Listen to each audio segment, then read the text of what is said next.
Don't go too far, Ray.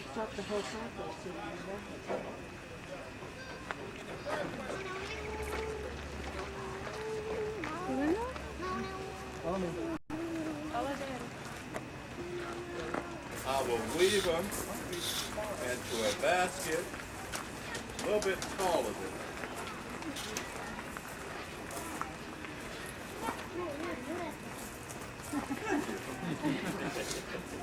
That's neat. Now, get a lot of, sometimes you get a lot of them that you can't scrape off. Bring back today. Oh, great. You and her renting the mill last night. New wind shaft. You got no one. Got a new wind shaft.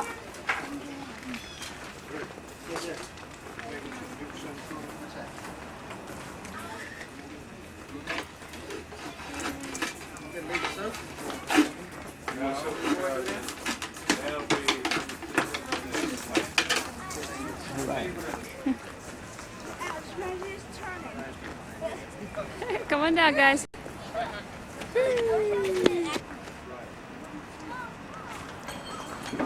Oh, yeah, they're beautiful. Yeah.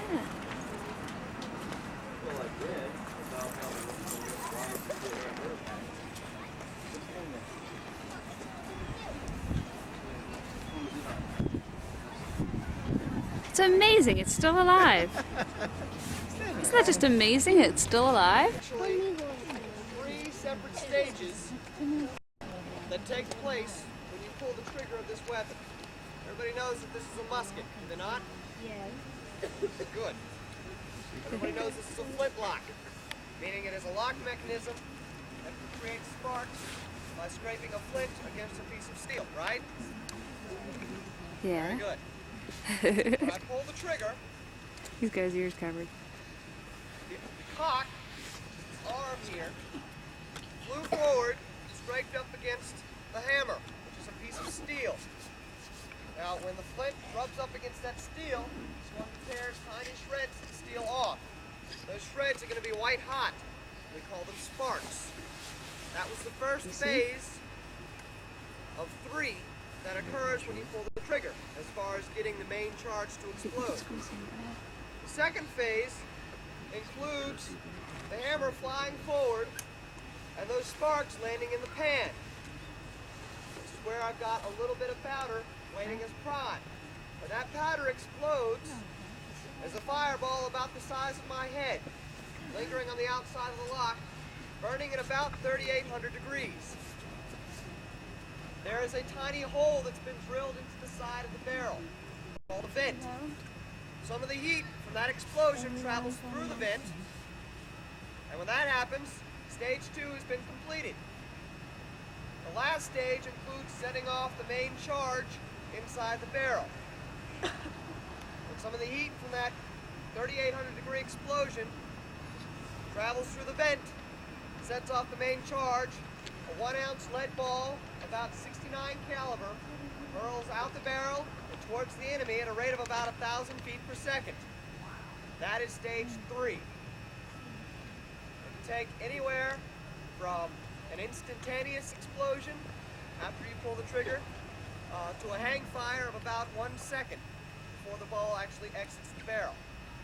There's no exact science to it. A lot of it has to do with humidity, or if your powder is damp or old. That may have some play as far as how soon the ball exits the barrel. Typically within 3/4 of a second of pulling the trigger. Now that you know a little bit about what happens when you pull the trigger, we're going to hand things over to Sergeant Pardon Smoot. me, if I can step through here, please. I don't believe he's had his breakfast.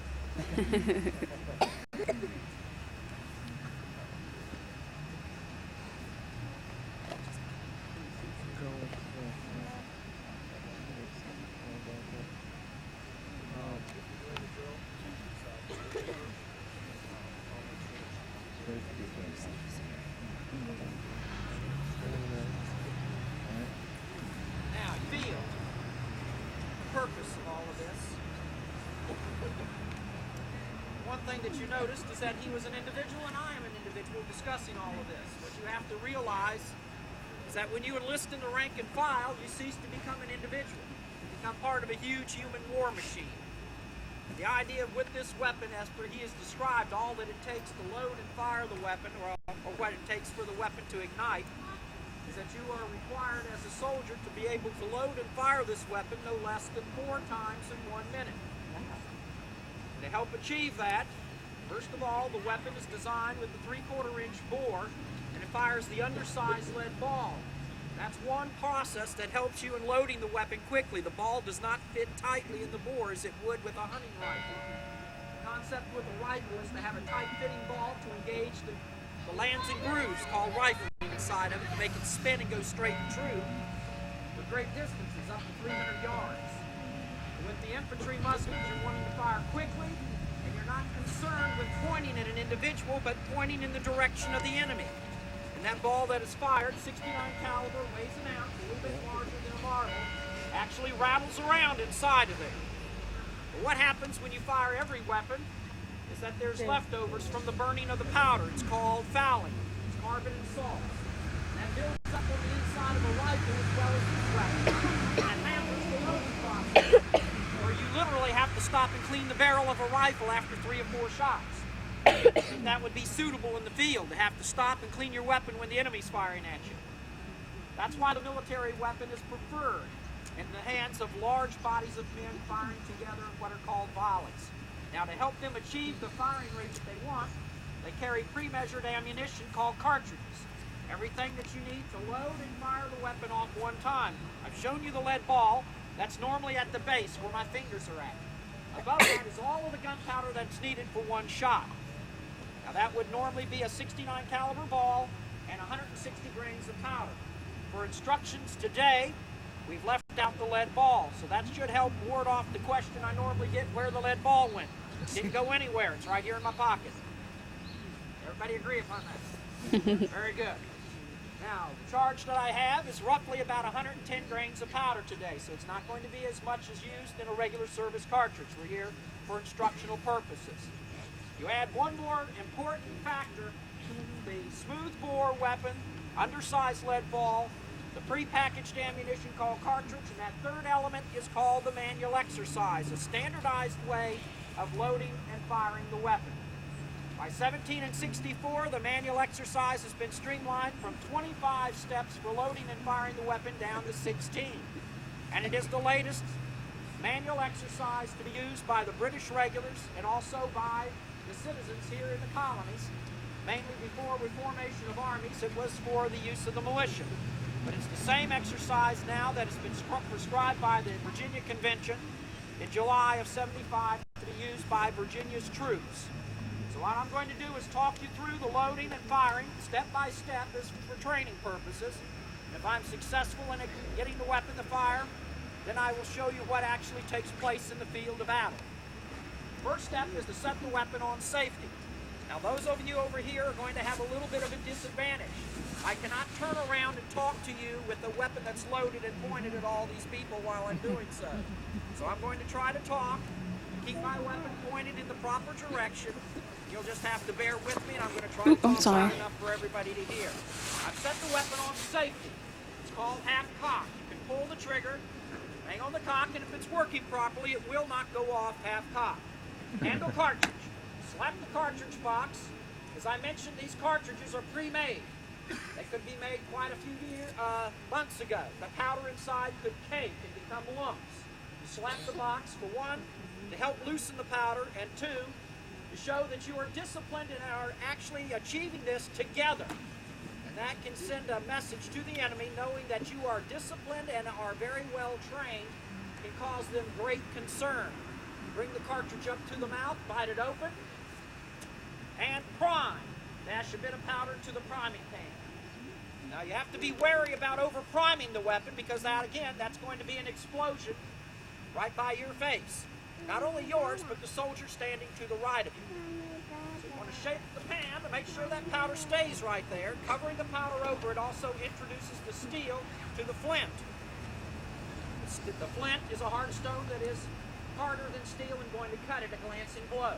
You cast cast about, and now charge with cartridge. Pour the remaining powder down the muzzle, pushing paper and lead ball right in behind it. It's a very quick loading process. The powder falls to the bottom of the barrel to breech.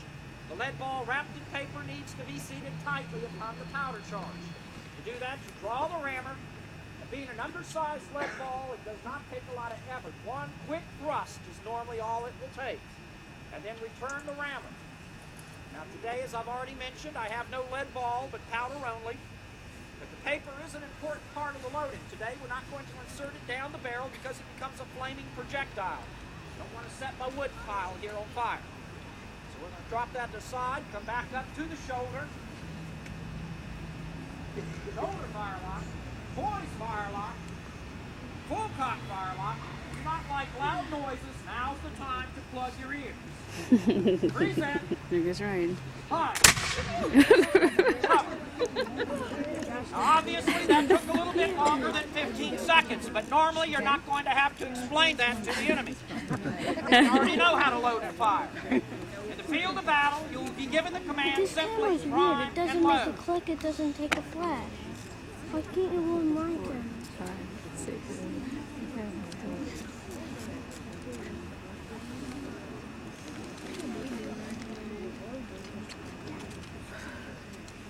Hey, ready. Reset. Hi. One shot every 15 seconds is the minimum That's how I do it. required. Veteran troops that have fought in past campaigns and have handled the weapons for a number of years can actually achieve a higher or faster firing rate than 4 shots a minute. Now, what you have to be considered about is that you can point at a target about 80 yards away, about here to the lean-to out there at the corner of the Capitol yard, and hit a man-sized target on a regular basis at that distance. But trying to shoot at anything past that would be like trying to shoot at the moon and hit it, as one officer described it. But firing in volleys, saturating the enemy with lead, it matters little if you're pointing at an individual here, and you happen to hit one over here. You've achieved the same purpose. One less soldier is coming towards you. When they're hit with a 1-ounce lead ball, leaving the weapon at over 1,000 feet per second, it's going to crush bone and tear great holes in the human body. So it is a very effective weapon. It actually can put a lead ball at 100 paces, or about 100 feet, I should say, through 5 inches of pine, to give you an idea, completely through it, how powerful the weapon is. Now again, I've been an individual explaining this to you. You have to remember, the smallest unit that you will be a part of and you enlist in the rank and file is a platoon. Roughly 25 men in a platoon, 3 platoons per company, 10 companies per regiment. Upwards of 700 men, capable of loading and firing no less than 4 times a minute. The colonel, who is commander of the regiment, has very many different ways that he can utilize the men in firing toward the enemy. He can have them fire by companies from the right or from the left, one right after the other, boom, boom, boom, boom. Or he can also lump 2 or more companies together in what are called grand divisions and begin to have them fire so that there's actually twice as much lead going each time they fire. But the whole purpose of them firing is to move toward the enemy, so they're not going to be standing still, letting the enemy decimate them, but firing and moving toward them with the ultimate design to push them from their location by the use of this device called the bayonet. 17 inches of steel attached to the end of the weapon, and now you have the true reason for the length of the barrel. It is not for velocity, it is not for accuracy, but it is for reach.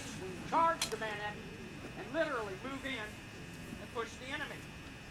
Again, I'm one individual. You have to envision a company of 75 or even a regiment of 750 with their bayonets charged, moving as a unit together, progressively faster into the enemy ranks. Normally this would happen after they had approached in such a distance that it would be impractical to stand there and reload, letting the enemy take a shot at them in close range. Weapon weighs about 10 pounds, total weight. Very well designed piece of fighting machinery. Now, questions? 1 or 2 of them. Yes. What they try like low fuel gas? It's good with busted. It can happen. You just have to make do. Yes. What if you ran with the stove real hard and they really put the You're gonna that die. part in the stuff? You're gonna die. It's rather gruesome when you get into the details. Yes. Any questions, David? See, the one that we saw at Jamestown, that was Said socket Bennett, we'll send it to the side. Musket. That's a musket too. You get it, it's going to throw the bullet off to the side. Might even damage them longer.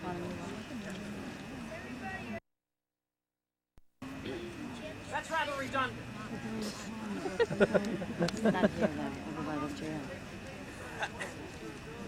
I will defer to the gunsmiths for that question right there. I'm a soldier and I'm not a manufacturer of weapons. Hey Ryan, did you like that? What? Did you like that? What? Huh? Yeah, but there's still more.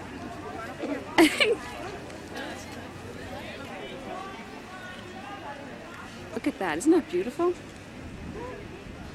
And then there's like the tents and stuff that they used during the war. We might see some tents and stuff like this on Saturday, Ryan, when we go. The little tents.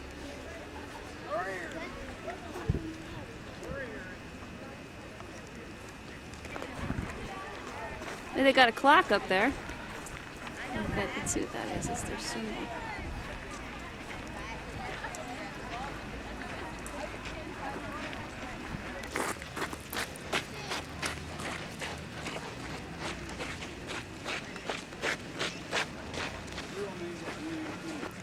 Hey Ryan, this is the archaeological site.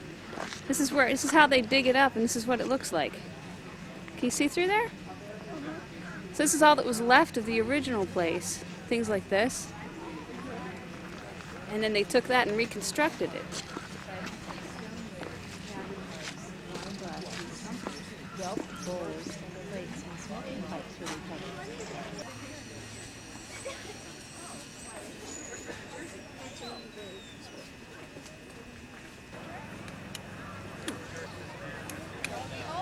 Look at all the colors. Costumes, right? Who's Gare's head?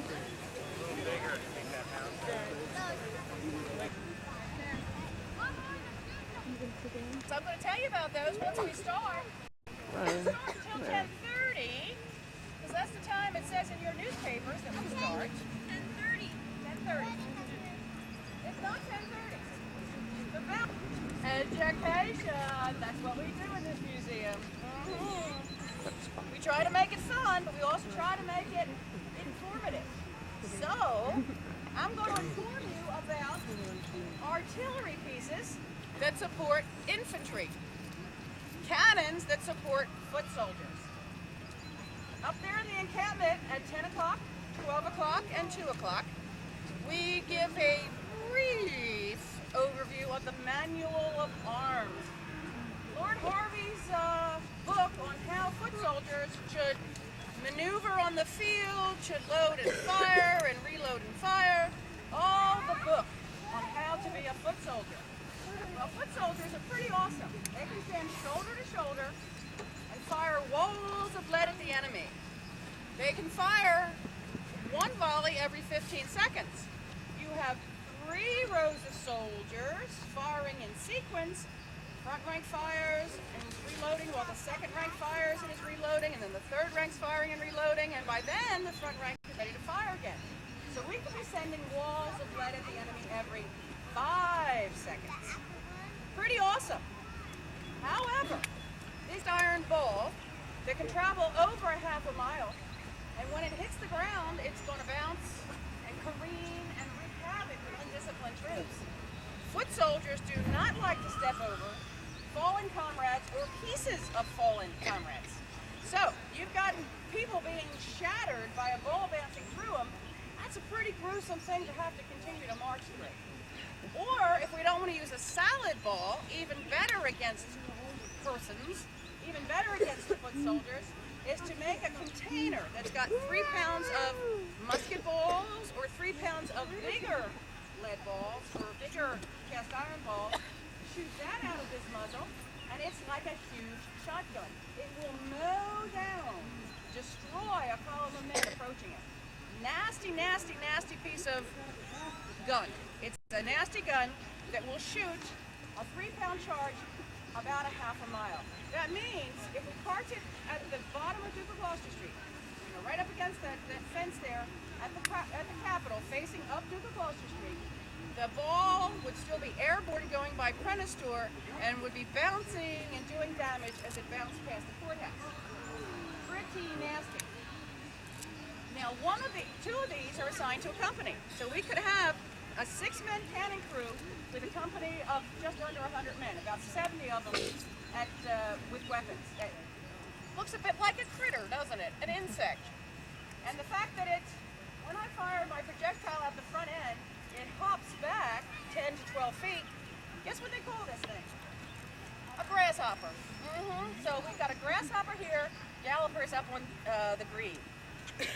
Now, our little grasshopper is not going to be inserted, it's not going to get a ball inserted in it. So after I fire it, don't say, where'd the ball go? I am not putting a cannonball in this gun.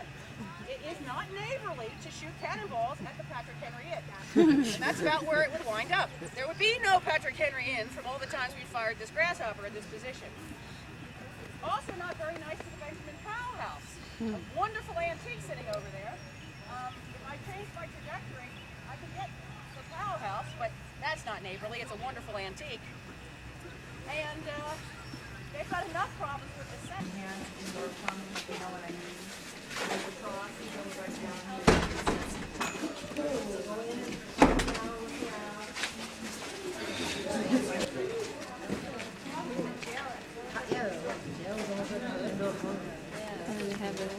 Is that the dungeon? Really just going.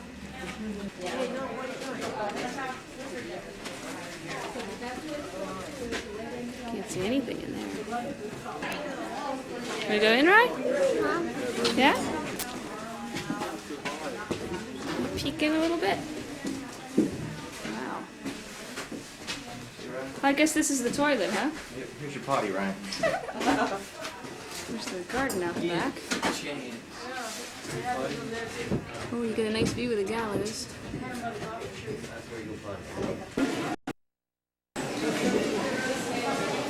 There's the courthouse. Hear ye, hear ye. Sit here.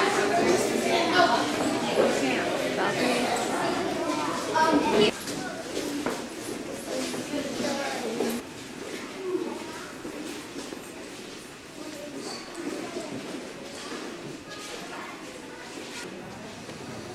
Cannon toy. There you go. That's nice. Thank you. Bang, bang.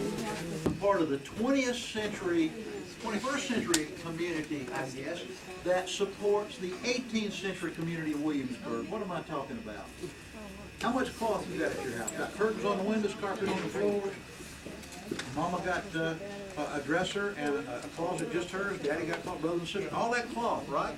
Got beds to cover up in cloth. We got a town here a mile long and a half a mile wide that needs to be decorated in cloth that 20th century man does not make. I am a towel. It's Egyptian cotton. It would cost you as much as if it were silk. You ever try to dry off with silk? Us middle class people did not dry off with cotton. Us middle foot goes in my left hand, use my left foot.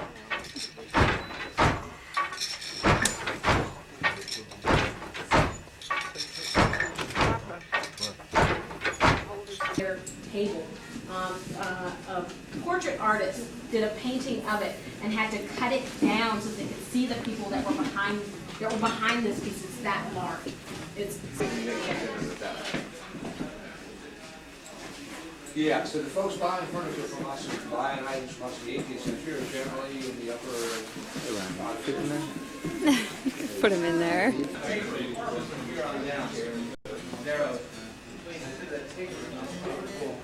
It's a very good getting foundry is capable of these blocks here all the way in.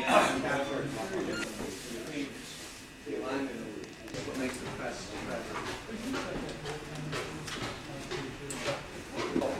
mahogany sets the standard of fashion. moves up and down. Why? Well, numerous reasons, not the least of which I'm sure is that it's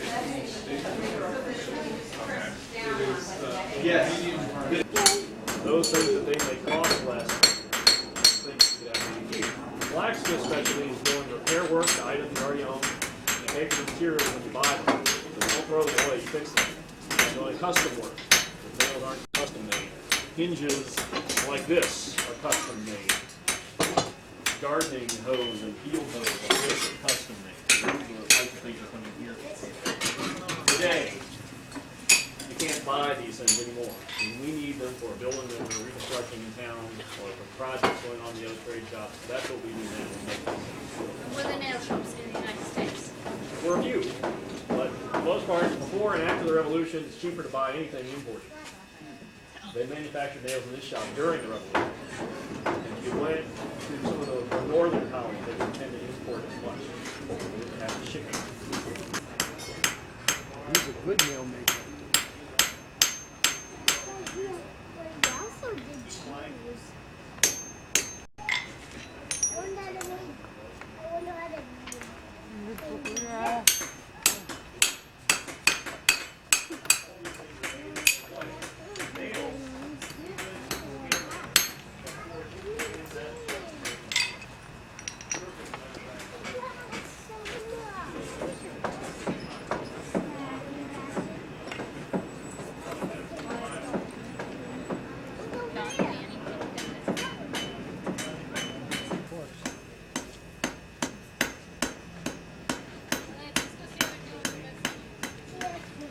Come on, Dean. Sorry about my flat head.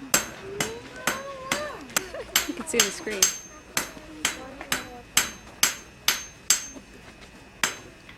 I've got one just like it. The battery's still up. Not mine, I just changed mine.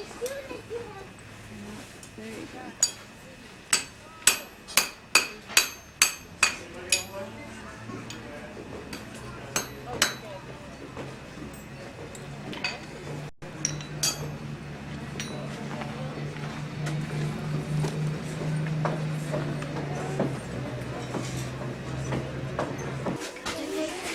First right from here, Europe is what is the Of me?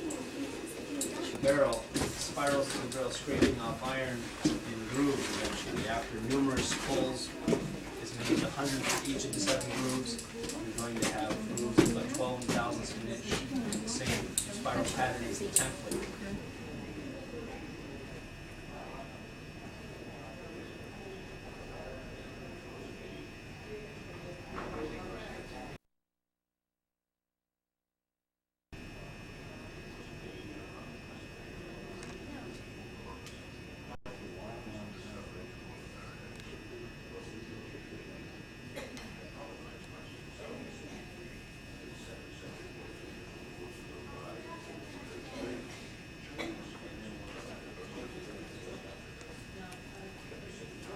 Here's Ryan.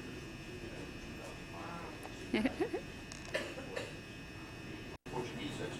you ever try drawing ships, Ryan?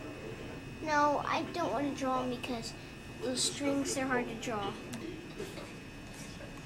What are they?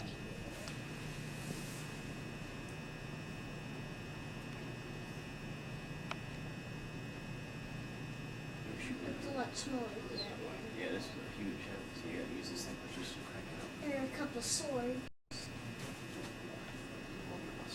Okay. That's huge.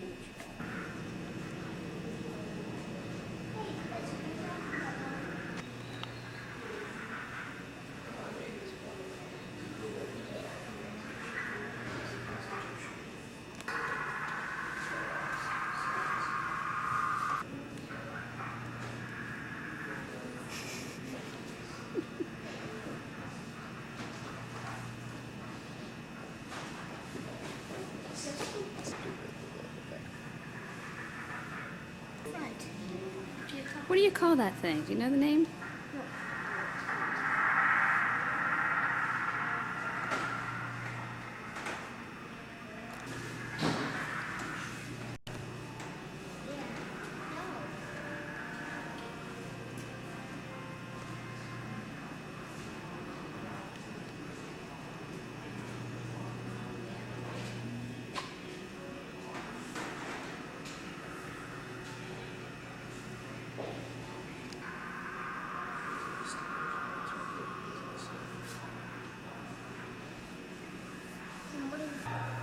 Now, is the other one a cannonball too? I always wanted to see a landmine. That's a sea mine. Oh, what? I thought the sea mine looked like. I guess this was a model of one of the Ironsides. Put the big Why does it have a iron huge? sphere. Then they ended up with doing, that was an idea I guess they had, and they ended up doing this one. It says Choctaw. Anchor. Or maybe they made another model.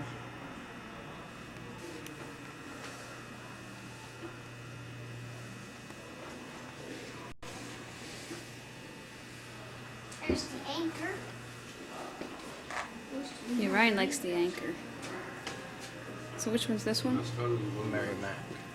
This looks kind of like a submarine. Well, what they did is they put Why couldn't they just make them out of metal so they'd be? North had to respond to it. They were real scared of us. They made a lot of ears with them over.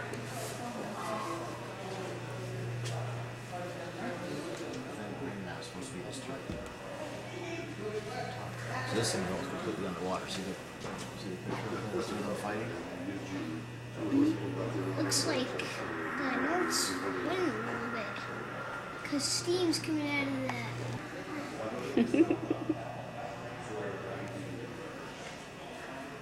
Go ahead, Rye.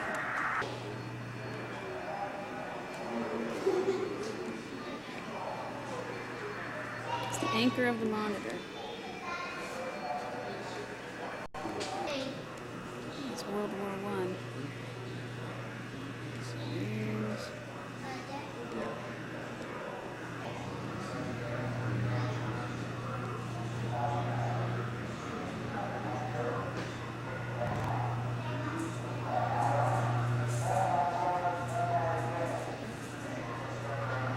I think this was a coincidence.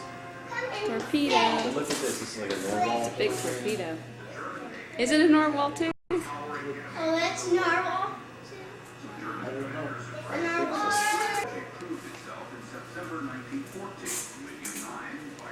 Oh, this thing, I've seen this thing. Is that an aircraft carrier? Yep. I've seen these things before. They go out in the water.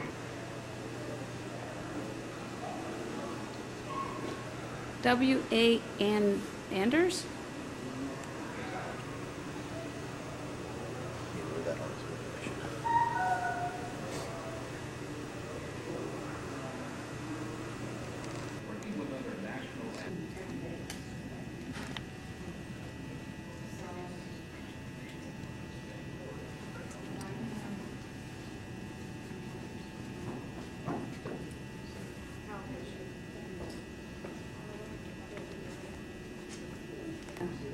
Wow, what a shame, huh? That's beautiful. Samuel Blitz.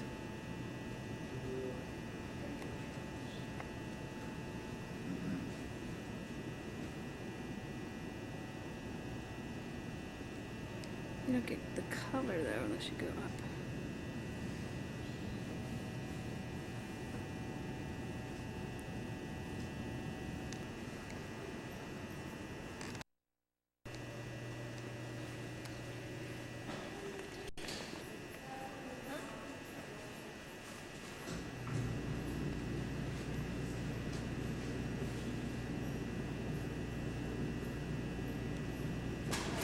Hoover and Hoover. Here, let spelled me get a just- picture of you looking at it. Hoover. Hoover spelled just like Hoover President in our Hoover. last name. That's right.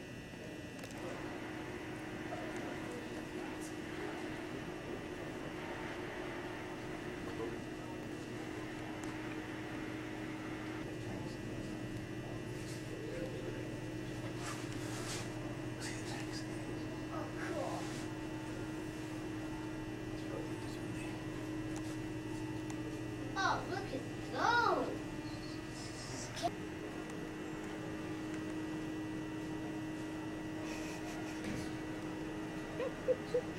You're gonna escape me. I know, because that is so cannon-y. So canony? Yeah. Cannon. It's canony. Let's see. Those are cannony. Let's see if I can get a cannon. It has lots of cannons. Hidden Mickey right here. Okay, I'll get that next. Are you going back in time? Pop by and say hi when you get there. Mine's pretty.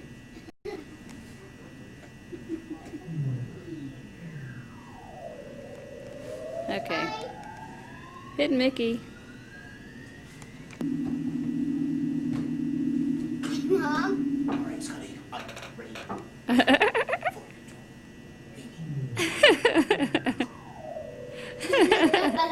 Yay, that was good. Thank you so much, Captain Kirk. May I rip your shirt? Hello, Captain Hoover. It's Captain Ryan. Okay. Ooh, blinky lights. Stop it, no, stop it. Oh, Strength Island thing. What time is it? This is cool. The Mayan civilization. Mom, Yeah? looks like that's mostly all of it.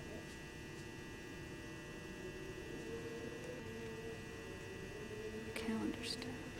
Mom, Yeah? we don't have much time. Here we are. What is this stone? Look at that. It's beautiful. Do you think it used to be on a ship? That's beautiful down there, isn't it? Must be a lighthouse thing. Look at all the wooden ducks. All the wooden ducks. I thought one was a goose. Maybe. That looks like a goose for sure. They call it. I was right.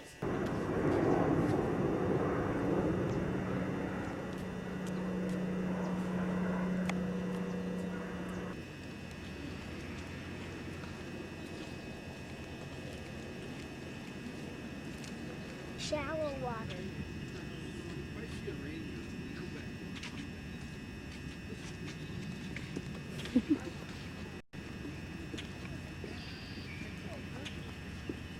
What's that? What'd you find? Stuff. They're so cute. They're beautiful, aren't they?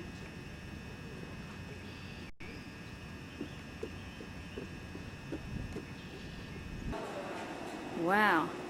So they built it with a fence around it to That keep. guy's holding a fox. Yeah, you're right. Fox or deer? Oh, I thought it was a fox. Oh, it's a deer. Oh dear. It has horns. And they have a whole trench around it, Gare. I didn't expect that, I have to say.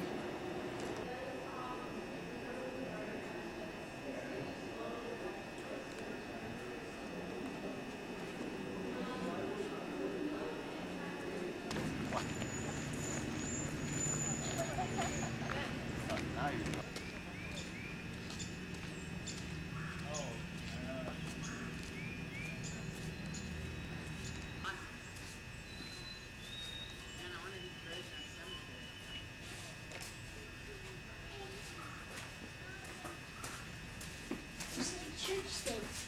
That's what it is. There's a little plant growing up there. That's such an old church. Now it has all this stuff going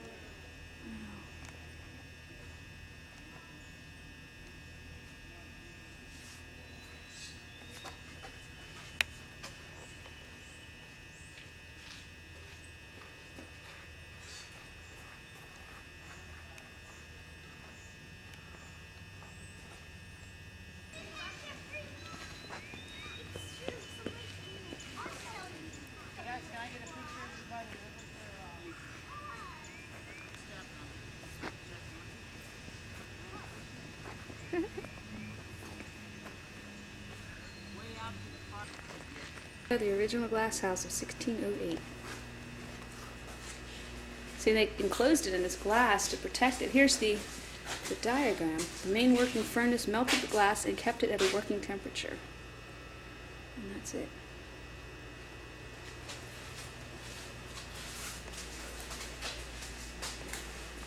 The glass workers made melting pots of clay and fired them in the pot kiln.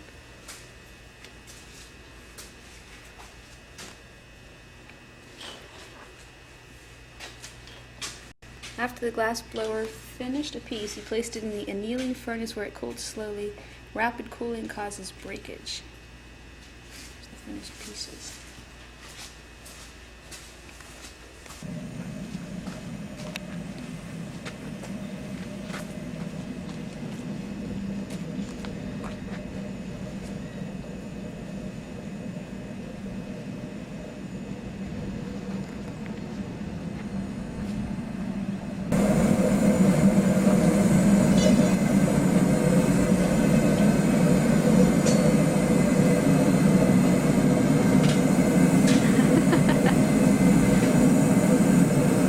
There's the glass over there.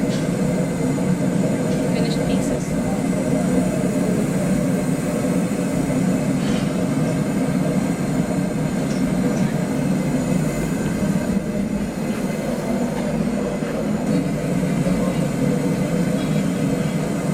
See, right?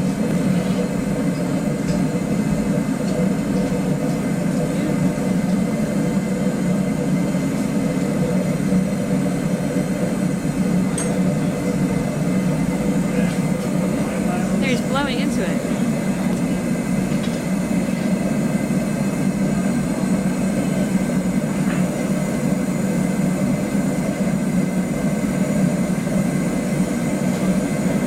It's making a bottle.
That's so cool. Only the chimneys are instead of having smoke coming out of them, the fires just going up them.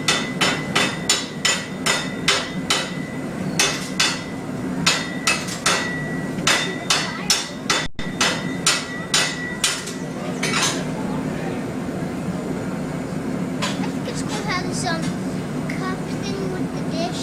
I think it's cool how the cup and the dish are connected, so it doesn't fall off. Yeah, you know that cup thing in the dish? It's called a candle holder.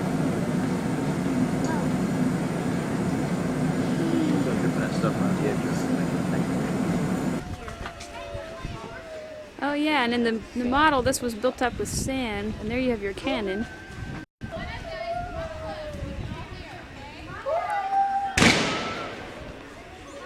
Oh, killed somebody who was misbehaving. Yeah, it's been someone misbehaving. So is that the main church? Or the guardhouse? Probably the church, I guess.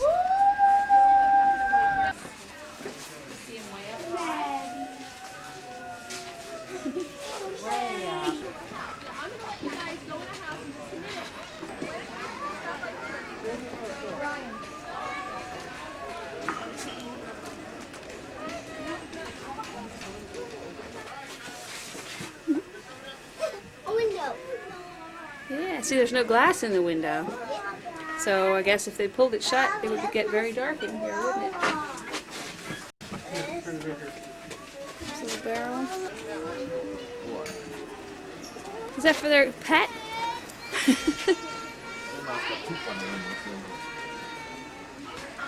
Here's Rye. Hey, here's their fighting stuff. Look.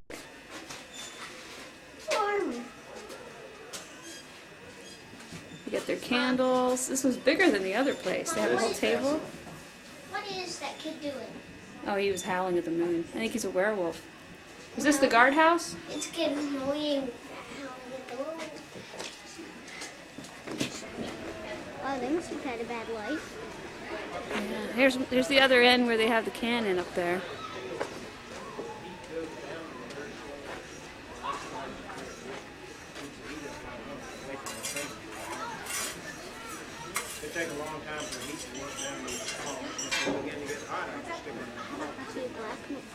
I think so. Looks like it, right?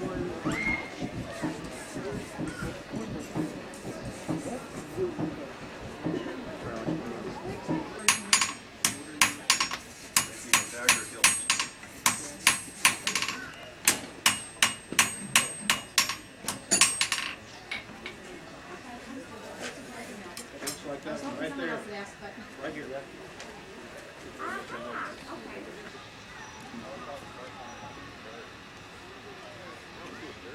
Here's the guys. Wow, this is really small. Here's the hold.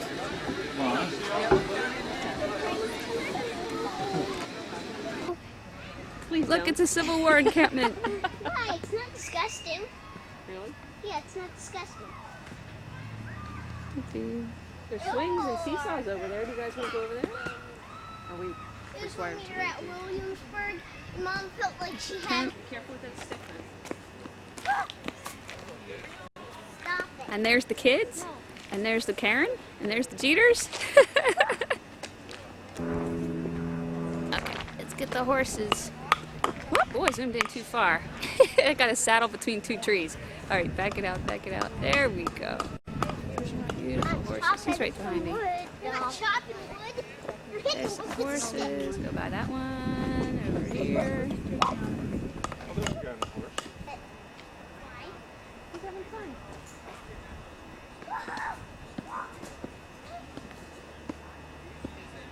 Cut down a tree.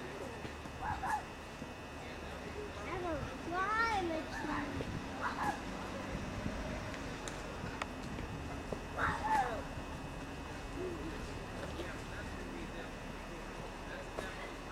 Oh, look at the beautiful, beautiful brown one there.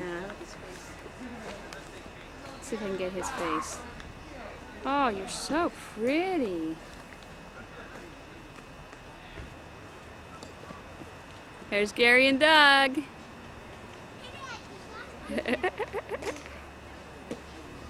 See, he's going out of shot now. Zeno, stay here, bud. Figures. We're bringing up the rear.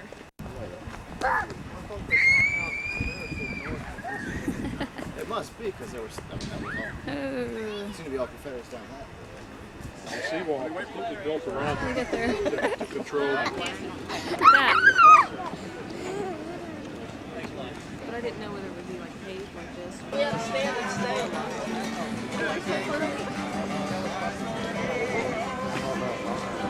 All right, that's it.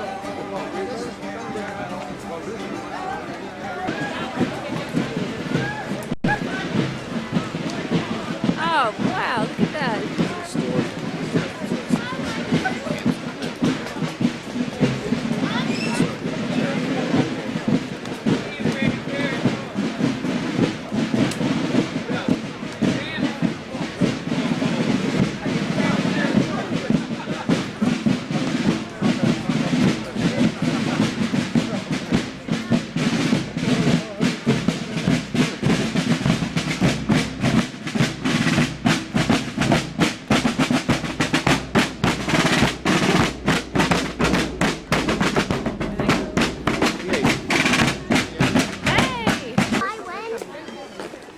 Here come the horses, guys. Buddies! All right, look, here come horses.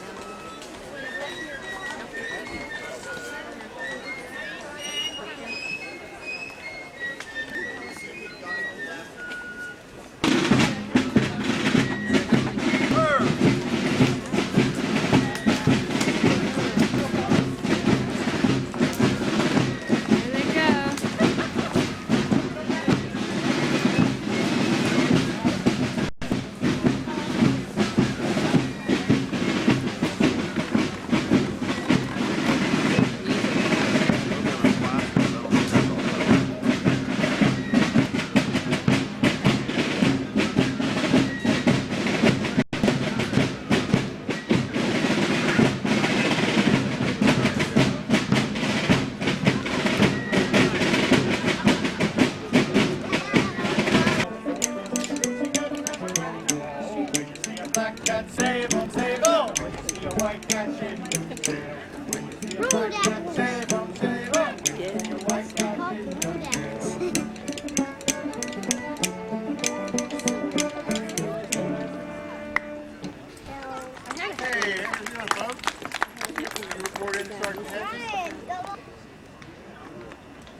There's our flag. You don't need your Mickey sunglasses?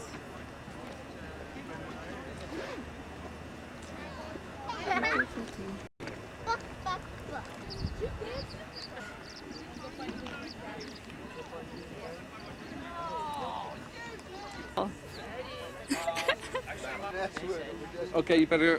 It's now 12:22. Gotta start getting dressed. Chuck, We're gonna sit down and have lunch in Chuck, stay there for a minute. I just want to get one right in front of your little.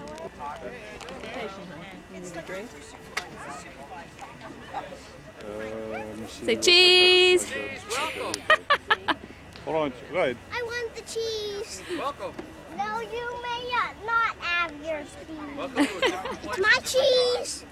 It's your Not cheese. your cheese. Five It's my people in this cheese. different areas. A lot of this is the civilian camp. The military camp's on the other side of the street. All the soldiers, unless you're with your wives, you Okay. basically, if it's just soldiers, it's like a big capital. And the real tall ones are called like this one here, big white one sticking out. Mm-hmm. That has a flyer. It's called a wedge. It looks like a wedge of cheese. It's almost 8 foot tall. Same like the one in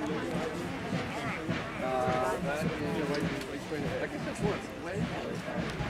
I think it's more of a wedge. A little pointier. You have a higher ceiling than I have. $80 a month. So we should only get they'll tell you everything about it. Wagon up here. 2 cars. We went to station wagons. Wow. Ask somebody at some point. Or they would try to help out, or maybe. Here's the thing: if you were injured during the Civil War, okay, you basically were on your own. Got a hobble, and you couldn't really. Your family. They did travel with their family. I can bring your wife with you.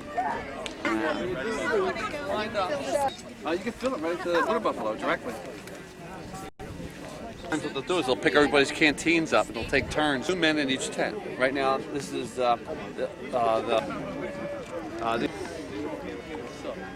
Yeah? Whoops.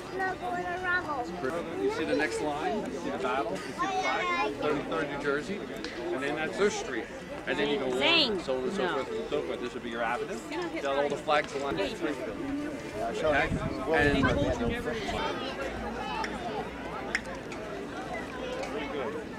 And I got it. okay,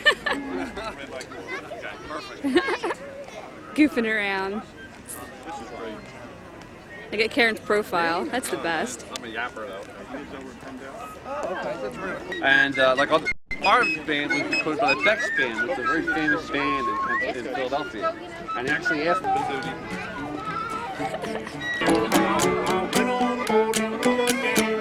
what we're trying to portray this year is leisure, Victorian leisure time during the 1860s. Each year they do something different. Last year they did crafts. This year they're doing leisure activities. Hi, Faye. Fine, thanks. Okay. They would have played checkers. They would have looked for the view. The slot at the mirror. Just come over here. So you look through the slot. See the little slot there? Can you see it? Go to the mirror. Ready? See what's happening? Does it look like a little movie? Kind of neat, isn't it? Holes into the mirror. Ready? What's it doing? Can you see it? It's moving, isn't it? That's what they had before they even had movies or anything like. Just don't touch anything. But she said you could peek in.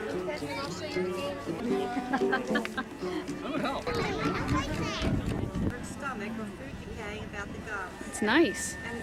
How big an A10 is, isn't it? Oh, Walter, sorry. I know, I had it right. Pink and white and yellow. Parlor's over there.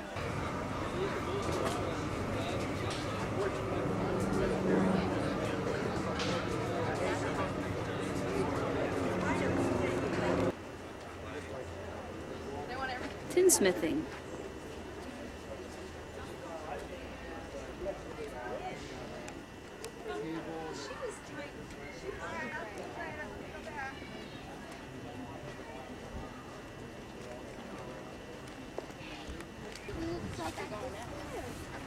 Yeah, Mom, for the cars. Oops, sorry.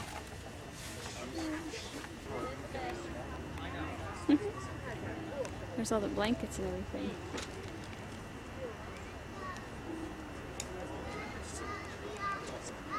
On the ground. Get ahead of Ryan here.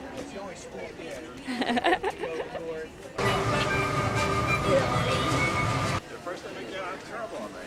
Tony. Howdy. Yeah. Howdy. Sounds a terrible noise, sir.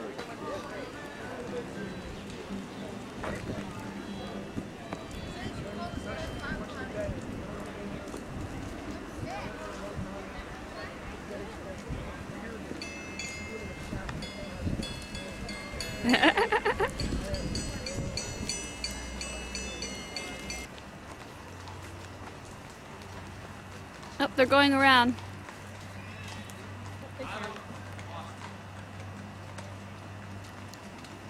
I'm sorry, am I in the way? No, not at all. I wanted you in. Aren't they beautiful? Aren't they beautiful, Zane? Yeah. Look at the RVs in the background. That's neat. Before Joe Johnston's surrender. So the Battle of Averysboro was a small battle. It took place tomorrow. We're going to reenact it on a larger scale. The next purpose today is more of a standoff. You're not going to see a clear victory. The Union Army attacked the Confederate Army, and they continued to come at them in waves. And the Confederates had 3 lines set up. And as soon as the Union Army cracked one line, they would back up into another line. And they continued to attack and beat on each other. This was the better part of a day and a half into the land. Sometimes you're going to hear some of the firing, and sometimes it'll be quiet. That doesn't mean they're not shooting, it just means that the sound is going in the direction and you're not able to hear it.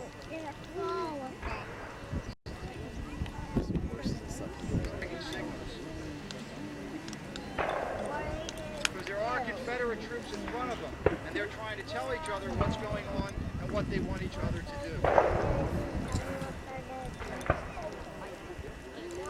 Now you know the controversy about the Confederate flag. If you look straight ahead, you'll see the Confederate out here. You see the stars and bars that they call it. Well, that's the Confederate battle flag. That's actually the battle flag. The actual flag of the Confederate States of America is next to it. And you'll see that. How am I going to fight? But the flag that they are for battlefield preservation.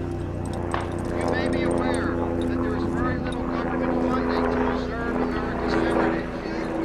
Our heritage is slowly disappearing. Oh, no, it's really neat. Gettysburg and Chancellorsville, There's Wilderness, Antietam, all these famous places and things.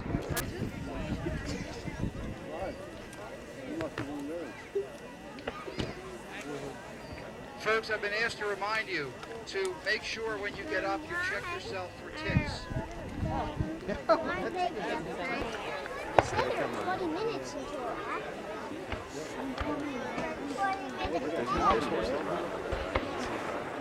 I can't.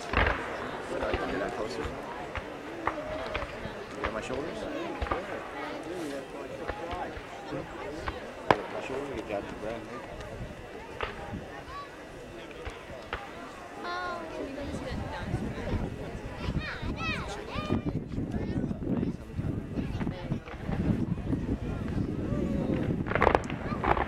You can't